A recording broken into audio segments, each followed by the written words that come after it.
دا غیر بعد حدیث راوڑی دی دا عمران بن حسین رضی اللہ عنہما پیغمبر صلی اللہ علیہ وسلم وی اطلعت فی الجنہ جنت ورخکار شما اس دا کل ورخکار شوی دی نو کی دیشی دا میراج پشپی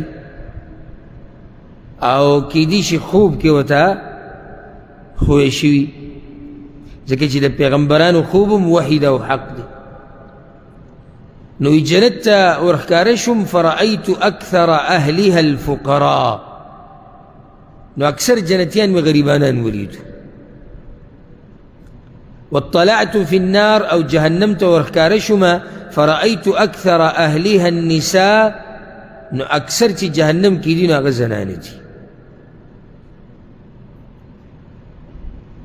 دا حديث انديري حديثم دي او دا حدیث دا امیدون و دا خوشحالی حدیث هم دے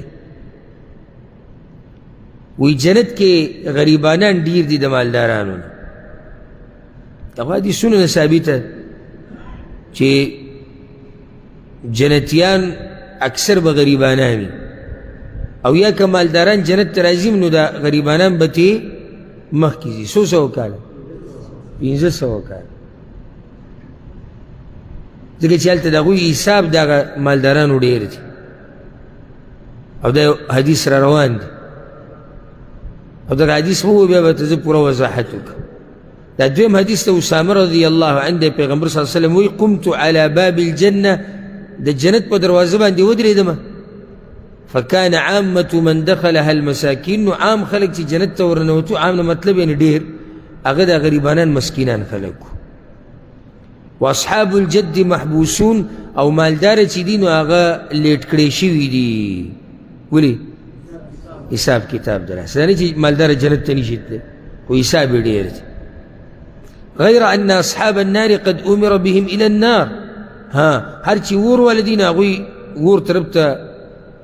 آغا ملائکو بولی دی و جہنم تا گزار کری وقمت على باب النار نبيتي جهنم بدروازه ودري دم ورخكارشما فإذا عامة من دخلها النساء نعام چي كم خلق ورننوتو جهنم تنوغ الزناني دلتا فايدة يدكا دا غريبانان چي جنت تننوتي دي غريبي دل سننوتي دي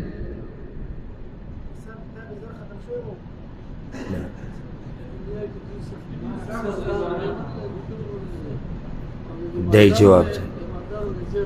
داي جواب دي بارك الله فيك غريبي تا جنت تنبوزي پا غريبي باندي صبر تا جنت تنبوزي لکه دایتو بعض بشاریو غریبانانو با جنت کی بزمونگم مالی نه داری چه بسار غریب سڑے روان دے جنت تا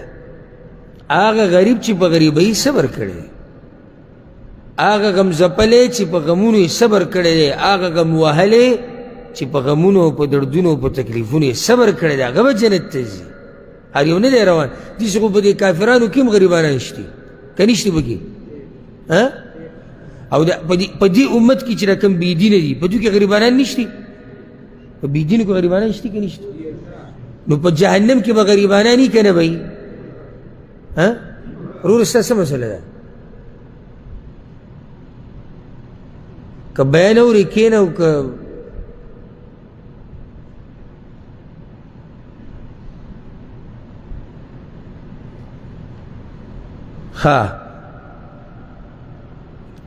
جہنم کے غریبانان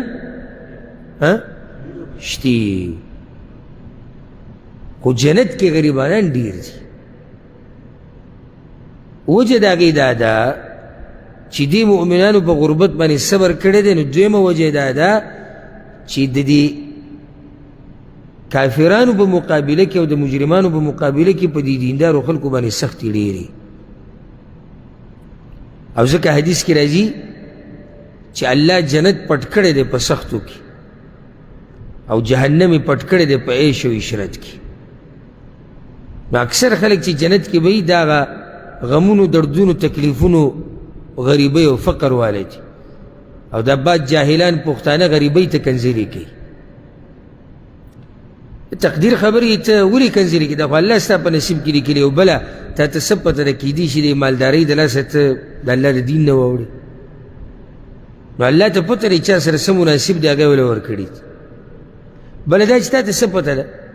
الله غواړي دا غربت یې په تا دې راوستی چې الله تا جنت ته ورسوي. او ځکه یو حدیث کې دا راځي، ډېر خوندور حدیث دی،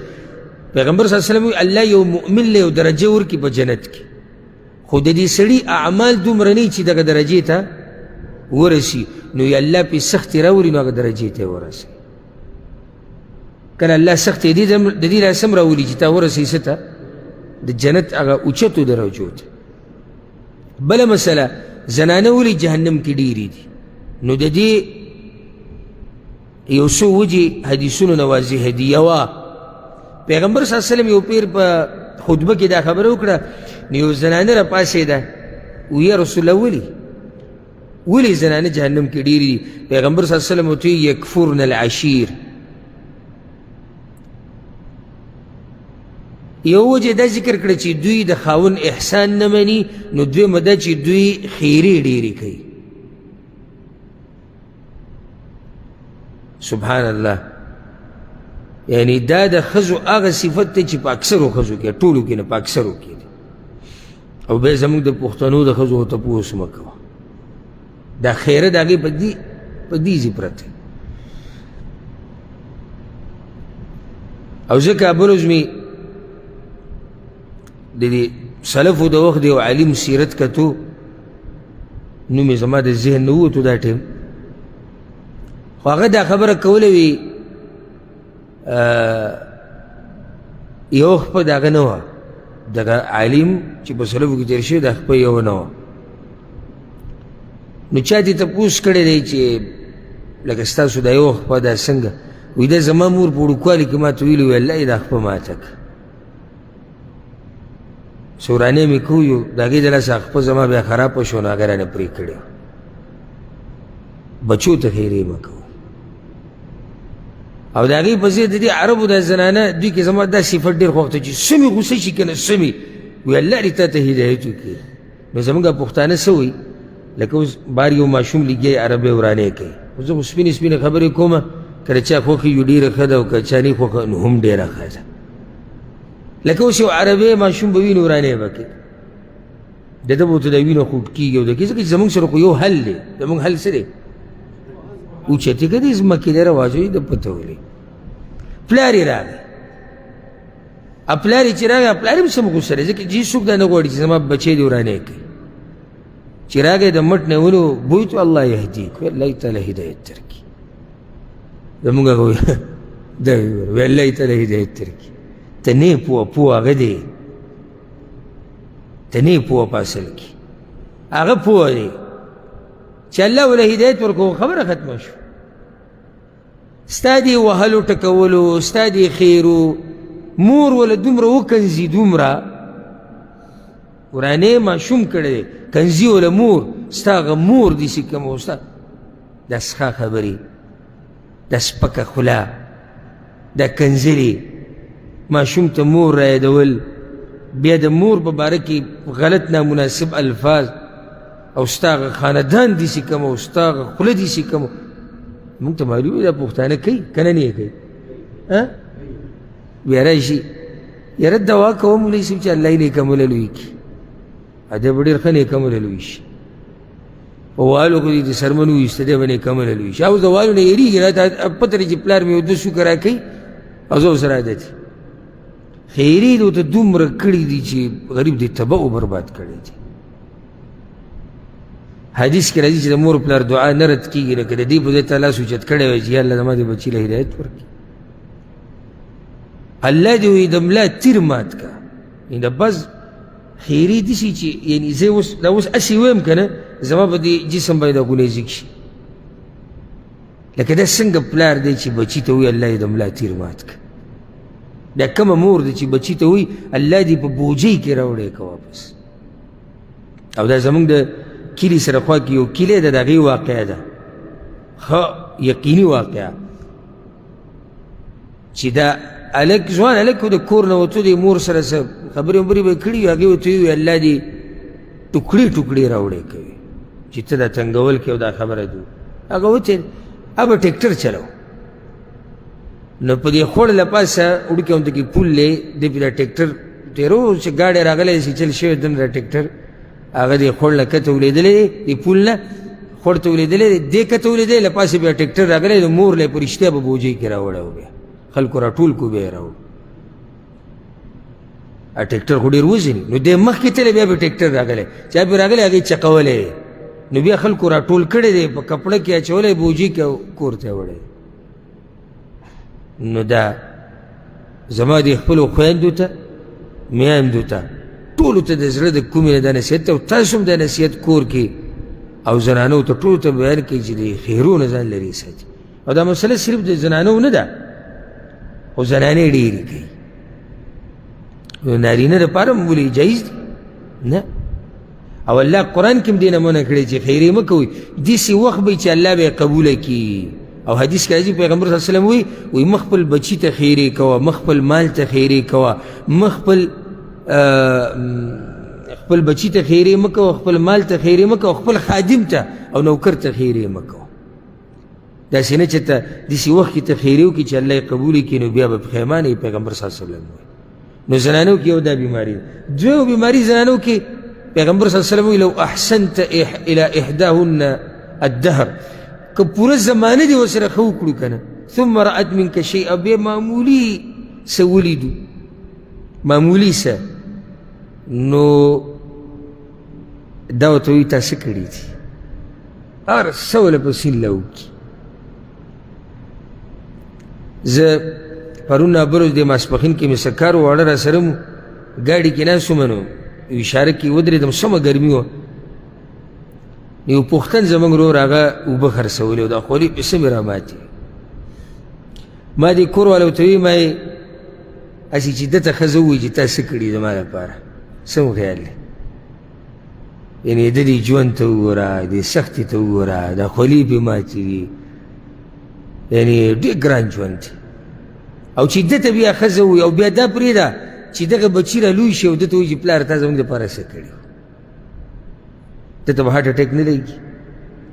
دی به لیونی کېږي نه د ده به دماغ کار نه پرېږدي په پردي ملک کې په سخته ګرمۍ کې بوتلې د اوبو خرڅول د حکومت یره ده ګاډی کېدی شي ووایي څوک ورسره بدتمیزي کېدی شي وکړي ډېرې خبرې دي د اوبه خرڅې نه شي او ده ته بیا ښځه ووایي چې تا څه کړي دي وګوره پلانې له خاوند دا کړي دي دا کړي دا کړي مؤمنه ښځه درنه ښځه چېرته خاوند ته دا خبرې نه کوي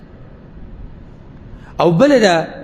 د ښځو له نه ده پکار چې د نورو ښځو ته وګوري ځکه چې د ټولو خاوندان یو شان حیثیت خو نه لري مالي که نه اوس ته مالدار یې ته ډېر څه راوړی شي زه غریب یم زه ډېر څه نشم راوړی زما ښځه ما ته وایي چې د پلاني هغه ښځه د هغه وس دی کولی شي دا زه چې څه کوم دا زما په وس کې دي نو دا زما مینه ده ښځې له بیا نه دي پکار چې خاوند ته وایي چې تا څه کړي دي یو سړی ښځې له په 1000 روپۍ ګړۍ راوړي او یو له په 100 روپۍ راوړي دا 100 روپۍ باندې چې ول راوړي دی هم په دې ښځه مین دی دی ورسره محبت دی چې په 100 روپۍ وله ګړۍ راوړي پکار دی چې د شکریه ادا کړي دا ورته نه وایي چې ګوره پلاني له په 1000 روپۍ راوړي تا ما له 100 روپۍ راوړي نو د دې د لاسه به زنانه اکثر جهنم ته ځي الله دې رحم وکړي زموږ په زنانو باندې په دې باندې به اکتفا وکړو یو بله وجه رانه پاتې شو بیا خو دا بل حدیث به شروع کړو روان درس یو حدیث کې داسې راځي امام ابن حبان راوړی دی پیغمبر صلی الله علیه وسلم وایي ویل للنساء من الاحمرین زنانو دپاره تبعی ده د 2 سرو شیزونو د لاسه او ابو بکر صدیق نه داسې یو اثر نقل دی هغه وایي اهلکهن الاحمران دا ښځې څه تباه کړي دي 2 سرو شیزونو یو سره زر او دویم دا زعفران او معصفر یعنی خوشبویانو او کپړو نو کپړه خوشبو د یو ځای استعمالیږي او سره زر د دې د محبت د زنانه اکثر جهنم ته بولی دي سرو زرو محبت بے پناه کپړې دومره چې په الماري کې ځای نشته. خو که معمولي پروګرام راغی او چېرته واده دی یا چېرته پروګرام وایي زمونږ کوم ځای کې ځي نو دا چې پرتې دي نو دا خو هغه ټولو ښځو لیدلي دي. عجیبه دا ده که نه دا شی سر ته رسول ګران دي. کومو چې واده نه دی کړی دا ورته نه دي خبر، چې کومو کړی دی په زړه ورته پولۍ ودرولي دي بعضو ته چې تا ته اډر درکړي چې بله جوړه، ځکه چې وایي دا پلاني پکې راځي او پلاني دا جوړه به پلاني ځای کې به ما سره لیدلې وه، دا به بله جوړه. د الله نه یره پکار ده، دا اسراف دی او دا د خاوند مال په غلطه طریقه لګول دي. څومره ضرورت یې دومره کول پکار. او بیا عجیبه خبره زمونږ د زنانو کې دا د پښتنو زنانو کې دا ښایسته ښایسته کپړې او قیمتي به الې سله بهر وتول، حالانکه شریعت دې ښایسته دا وایي ته ځان سنبال که چا ته خاوند. د خاوند دپاره کور کې بس یو دوه درې جوړي او مرګه پورې حقه جوړي او خاوند چېرته ونه لیدي چې هغې ورته ښایسته لباس اچولی، بیا وایي د خاوند زما سره نه لګي، دا به څه ولګي؟ شریعت دا وایي چې ښځې له پکار دی چې خاوند ته ځان ښایسته کړي، هغه ځان څه له ښایسته کوي چې کله بهر پروګرامونه. نو د خویندو میندو ټولو ته دا نصیحت دی چې د خاوند مال مه ضایع کوئ.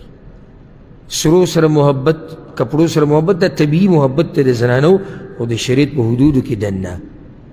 چې زیاتی او اسراف پکې ونه شي. الله دې په موږ باندې رحم وکړي، الله دې زموږ د زنانو حفاظت وکړي، الله دې هغوی